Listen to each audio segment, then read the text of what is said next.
proposal subject to the majority so that our legislative work will not be affected. Sir, I will admit that I was already here during the Corona trial. I remember noon, to sawa. Bakit hindi ganun ang schedule nyo this time? Yun trial, Oo. Kasi nung Corona, to sawa. again, kasi naepektuhan ng labis yung aming legislative function at legislative work. Ngayon, malaking bahagi ng corona impeachment nangyari din nung recess. So wala naman talagang sesyon. Committee hearing lamang ng umaga ang meron. So pwede talaga yon. Pero kung meron kaming sesyon, hindi namin pwedeng isuspended animation ang legislative work ng Senado, lalo na pag-uusapan dyan, yung pinaka-importanting piraso ng legislasyon na dapat ipasa ng Kongreso, ang taon ng budget.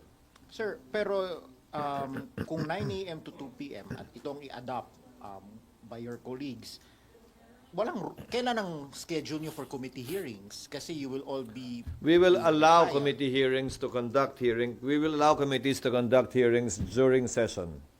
Unless may kailangan pagbotohan that their physical presence would be needed in plenary. So, it will be like 3 onwards, yung committee hearings? Yes. No, that is the proposal in order to make the most of our time. Kasi kung gagawin namin hapon, edi kailan naman kami magsesesyon? Mas madaling payagan yung mga komiteng mag-hearing habang may sesyon by way of an exemption to our rules. Para sa gayon, magawa namin yung pareho pa rin. Madalas naman, kailangan lamang ang quorum kapag ka nagda-third reading kami sa simula.